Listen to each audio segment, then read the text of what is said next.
Ahí está, listo. ¿Qué es un desastre natural, jóvenes? ¿Alguien tiene una idea? Las placas tectónicas. Sí, Son alteraciones de la naturaleza. muy bien, son alteraciones de la naturaleza. Muchas son Donde no ocasionadas por las interviene la placas. mano del hombre. Muy bien, en algunas situaciones interviene la mano del hombre y como dijo Carla en el chat, también es parte de la naturaleza. En algunos casos el hombre también ocasiona desastres naturales, ¿ya? Aunque debería tenerse, tiene un prototipo, tiene un nombre, no te preocupes, ya tiene un nombre a ese punto. Pero lo más es que prácticamente la naturaleza es impredecible, ¿ok? La naturaleza es una, se puede decir, es lo más bonito que tenemos en nuestro planeta, pero también cuando nosotros, los seres humanos, abusamos de ella, la naturaleza también sabe defenderse.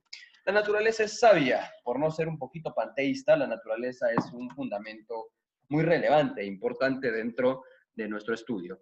Pero bien, para que nosotros podamos entender los desastres naturales, tenemos que ver la definición, ¿ok? Adriana Chuquija, ayúdame con la definición, por favor. Lee la definición, hija.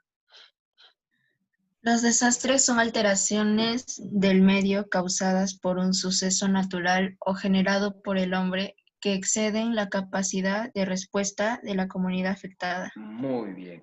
Por ejemplo, yo les quiero que ustedes me den un ejemplo de cómo el hombre puede afectar a un desastre natural. A ver, los escucho. ¿Cómo el hombre puede afectar a un desastre natural o cómo puede ser causante de un desastre natural? A ver, geógrafos, los escucho. Represas. ¿Perdón? Las represas. Ya, ¿de qué forma? Las Los represas. incendios. Mueven el agua de un lugar a otro, tipo, y ese lugar donde lo mueven a veces no es estable con todo el agua que tiene y hay deslaves o hay inundaciones. Muy bien, señor. ¿Tu nombre es? ¿Apellido? Carlos Villafuerte. Villafuerte, muy bien, señor Villafuerte. Y Carlita también aportó algo muy importante, ¿no? A través de la deforestación de cuando nosotros empezamos a depredar, por decir así, la naturaleza en cuanto a los árboles, pues también causamos un daño, en este caso a la naturaleza. Entonces los desastres naturales son alteraciones, no te olvides ese término, alteraciones que son causadas de forma natural o también por la mano del hombre, por exagerar en cuanto al abuso de la naturaleza, ¿ok? Pero también hay gestión de riesgo, jóvenes, ¿no? Sabemos que en el Perú pues se viene hablando mucho de esta situación de que hay que estar prevenidos, hay que estar prevenidos. Antes de que exista el coronavirus, estábamos más a la expectativa, por decirlo de esta forma, en cuanto a lo que es los desastres naturales. Nosotros sabemos que el Perú es un país altamente sísmico. ¿Por qué el Perú es un país altamente sísmico? Quiero una respuesta geológica. ¿Por qué el Perú es un país altamente sísmico? ¿Alguien? ¿Se acuerda más o menos? ¿Tiene una Porque está en idea? el cinturón de fuego. Muy bien, señor. ¿Quién dijo eso? El señor Matías de Gas. Matías. Ok, señor Matías, claro que sí, anota eso. Nosotros estamos ubicados en el cinturón de fuego, jóvenes, y es por eso que nos hace un lugar más inestable en cuanto a lo que son los movimientos sísmicos. Vamos a imaginar al año 2007, el 15 de agosto, ¿se acuerdan más o menos? ¿Qué pasó el 15 de agosto del 2007? ¿Alguien tiene una idea? ¿Qué pasó? ¿Alguien sabe? Terremoto. ¿Dónde fue el terremoto? Vamos a buscar, pues. Ancash, Huaraz. No. 2007, joven. Perú. Ica, Pisco, claro, Ica. Pisco, lo que pasó hace un momento, claro, muy bien, Carlita, el terremoto de Pisco y Chincha, ¿no? Prácticamente en ese año experimentó ese lugar uno de los terremotos más desastrosos de su tiempo. Duró 180 segundos, jóvenes, prácticamente, ¿no? Y hubo una ruptura de prácticamente de placa de 1,75 kilómetros por segundo. Las placas estaban prácticamente a una velocidad impresionante. ¿Y cuánto fue la magnitud del terremoto? ¿Alguien se acuerda? O pues, si pueden googlear, como a ustedes les encanta googlear. 7 punto algo fue. 7.0 a 7.9. Prácticamente estamos hablando cerca de 8. Claro que sí, Carlita, casi llegando a los 8. Y pues para ustedes, yo creo que la mayoría de ese tiempo estamos hablando de un terremoto muy, muy, muy fuerte. Ahora, por el silencio sísmico que ahora tenemos, pues vamos a experimentar un terremoto. ¿Alguien sabe más o menos? Sí, recién tenían 3 añitos ustedes.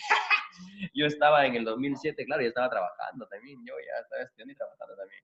Pero bueno, Obviando un poco de esos puntos, jóvenes, después de ese terremoto nos dimos cuenta que somos un país muy frágil, ¿no? Somos un país muy frágil. Pero no fue el único terremoto fuerte que experimentó el Perú. ¿Alguien se acuerda de qué terremotos más fuertes experimentó nuestro país? ¿Se acuerda? ¿Alguien sabe? A ver, googleen, pues, chicos, ¿de dónde se dio los terremotos más fuertes en nuestro país? Que, por ejemplo, el terremoto en este caso del 80. No sé si alguien tiene una idea del terremoto del ¿El 80. terremoto del Callao? También, el terremoto del Callao también hubo, pero hubo uno más fuerte. ¿Alguien sabe más o menos el terremoto de Andahuaylas o la ciudad de Andahuaylas que se vio, ¿cómo se puede decir? Sumergida en esta parte en Huaraz. No sé si alguien ha En viajado a Ancash. Huaraz. Ya, muy bien.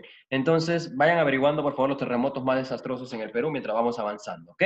Se hizo gestión de riesgo. La gestión de riesgo es un proceso de adopción de políticas, estrategia y prácticas orientadas a disminuir los riesgos delante de los desastres naturales. ¿Qué significa eso? Pues lo que ya siempre se nos ha venido diciendo. Inclusive, a veces nosotros no lo tomamos en consideración y cuando ocurren eso, pues a veces lo tomamos en juego, ¿no?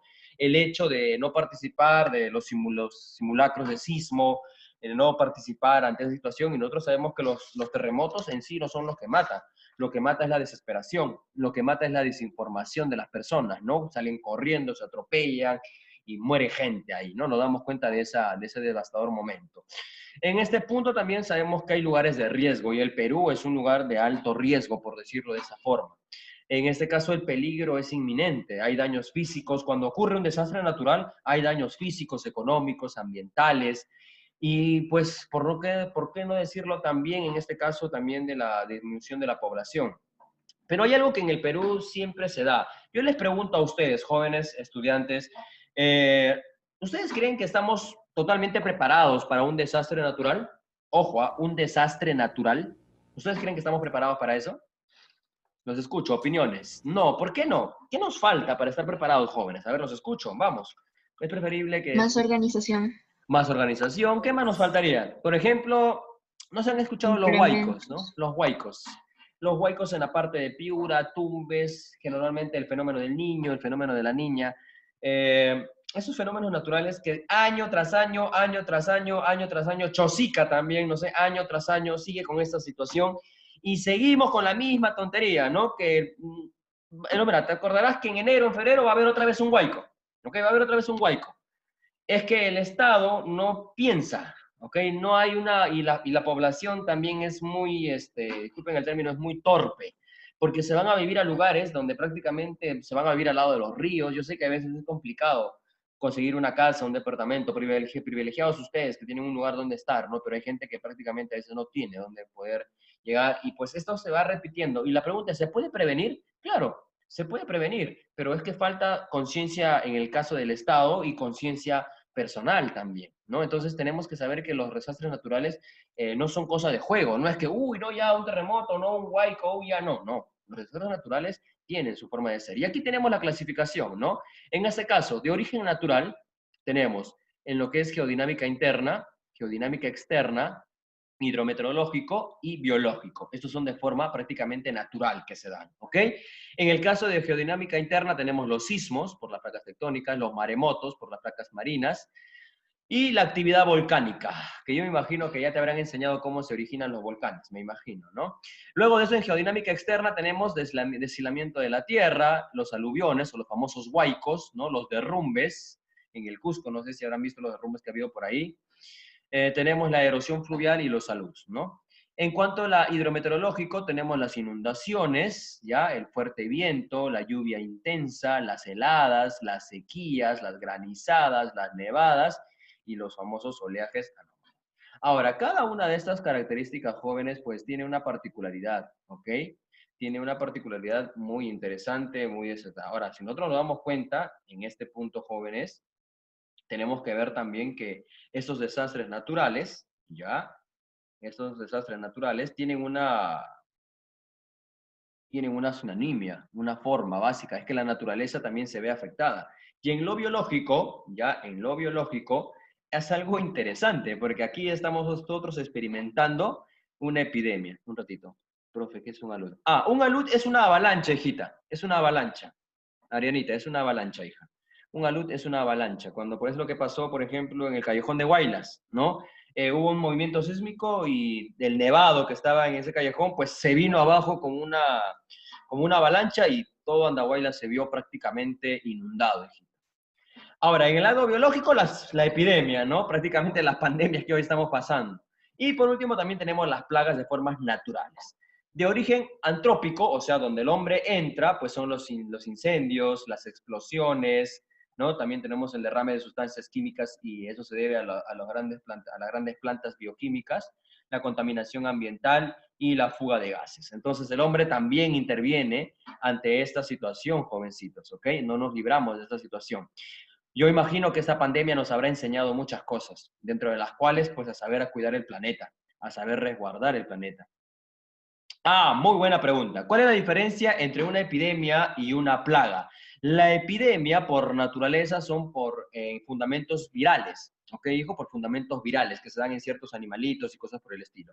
Las plagas se dan por ciertas características, en este caso, de animales que también empiezan a contaminar, por ejemplo, no sé si has visto las plagas de animalitos que eliminan las cosechas, ¿ok?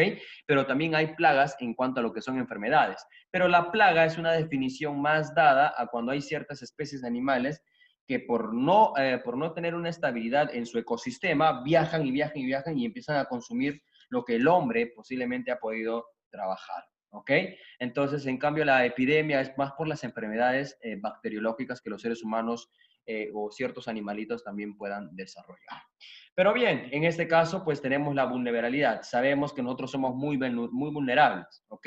Estamos expuestos al peligro continuo. Y como te expliqué, pues en el Perú la mayoría de gente vive prácticamente en las estribaciones, ¿no? En la parte de los cerritos, pero también viven acerca de los ríos. Entonces es muy peligroso vivir en ciertos lugares, ya que los ríos son prácticamente lugares que el agua empieza a erosionar estos sectores y la tierra no es tan estable, ¿no? En el Perú nos falta un poco de lo cuanto es lo que es la política, de poder vivir en un determinado lugar, muchachos, de vivir bien y vivir en buenos sectores, ¿no? Ya que en el año 80, 90 hubo una sobrepoblación en Lima y debido a esa sobrepoblación, pues hoy vemos que los cerritos están muy poblados debido a esa sobrepoblación entre los años 80 y 90.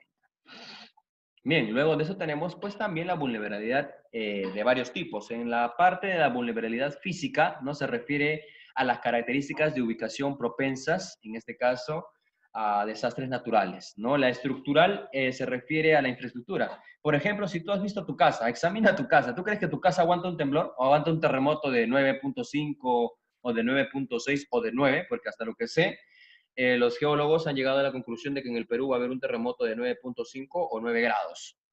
La pregunta es, ¿tu casa estará preparada para un terremoto? ¿Cuántas columnas tiene tu casa? Dependiendo de las columnas, va a decirse mucho, ¿ok? En lo social se refiere al grado de organización, ¿no? Y a la falta de capacitación que la población no tiene. Nos falta ese sistema de organizarnos como personas y poder ayudar ante esa situación de vulnerabilidad, ¿no? Bien, hay casas, hay casas antisísmicas, sí, pero eso no significa que no se va a caer. También se cae, muchachos. Un terremoto de 9 no es similar a un terremoto de 8 o de 7, hijos. Es muy diferente. Es altamente destructivo, ¿ok? Ya vamos a ver. Y cuando lleguemos a los terremotos vamos a ver eso, ¿ok? En la parte económica, pues sabemos que cuando hay un desastre natural, prácticamente un búnker. Cuando hablamos de la parte económica, pues hay pérdidas, ¿no? Un desastre natural deja pérdidas. No miremos a Chincha, Ica, que hasta el día de hoy todavía se sigue reestructurando ese lugar, ¿no? Y en el lado ambiental, pues se refiere a los manejos que nosotros normalmente como personas también no sabemos cuidar nuestro medio ambiente. Nosotros como seres humanos no sabemos cuidar la naturaleza y contaminamos, desperdiciamos, y eso pues prácticamente no es nada positivo. Hoy el coronavirus nos dijo que el mundo sin nosotros está mejor, ¿no? Si nosotros estamos encerrados en nuestra casa, la naturaleza se desarrolla de la mejor manera. Se han visto que han empezado a renacer, a relucir nuevamente algunos sectores diversos en cuanto a lo que es la flora y la fauna, que están volviendo a retomar lo que era suyo, ¿no? Lo que el hombre le ha quitado. Entonces, pues el coronavirus nos enseña eso, nos dice que el mundo sin el humano, sin el hombre, funciona de la mejor manera. La naturaleza es sabia y sabe manejarse sola también. Bueno, por otro lado tenemos la prevención. Pues siempre nos hablaban de la prevención, siempre se nos habla que hay que tener prevención, hay que tener una cultura de prevención, ya que en este caso Japón y los países asiáticos son los que también gozan de, en este caso, de movimientos sísmicos. Pero a diferencia de nosotros, ellos están más preparados. Ellos sí tienen, en este caso, van preparados desde el Estado hasta la población. Hay cultura, ya hay cultura. Y pues la gente es muy aceptada en ese punto de saber reconocer cuándo y cómo se debe actuar ante un movimiento telúrico, ¿no? Que es algo que nosotros por lejos nos falta. Ahora, ¿hay gestión de prospectiva? Sí. Esto nos va a ayudar, el punto de gestión es lo que nos lleva a entender cuáles son los lugares vulnerables y qué se debe hacer como Estado, qué debemos trabajar como Estado, como población. Hay que saber reconocer dónde y cómo salir. Eso es lo que nos falta a nosotros jóvenes, es por eso que les hacía la pregunta de que nosotros, si estamos o no preparados para un desastre natural, pues literalmente no, jóvenes. Esto y de los desastres naturales, pues vienen pasando años tras años, años tras años, años tras años, y esto sigue igual. Esto sigue igual y casi nada o mucho ha logrado cambiar. Bien, entonces hoy hemos hecho una pequeña introducción acerca de lo que, cómo, hasta dónde puede afectar un desastre natural, cuáles son los sectores más vulnerables, y pues lo que nos va a llegar a entender el tema de hoy, chicos, es a prepararnos, ¿ok? A prepararnos porque el coronavirus no solamente ha sido algo que nos ha podido confinar, sino que no es la única forma de cómo la raza humana se puede destruir. También, en este caso, la raza humana puede llegar a su fin por los desastres naturales, ¿no? Y cuántas personas han muerto debido a esto, ¿no? A no tener una buena capacitación, a no saber cuidarse, a no saber cómo evacuar, a no mantener la calma, ¿no? Yo sé que eso es difícil, pero ya a partir de la próxima clase vamos a ver muchos videos en cuanto a lo que son los desastres naturales, cómo se originan, qué hacer ante ello, cómo trabajar ante esta situación, ¿ok? Listo, muchachos. Hasta aquí ha sido pues prácticamente la introducción a desastres naturales y ya la próxima semana estaremos viendo el desarrollo genérico de toda esta clase, ¿no? Vamos a ver los maremotos, terremotos, si el Perú puede haber un maremoto, si en el Perú pueden haber granizadas, pueden haber aluviones, vamos a ver todo eso.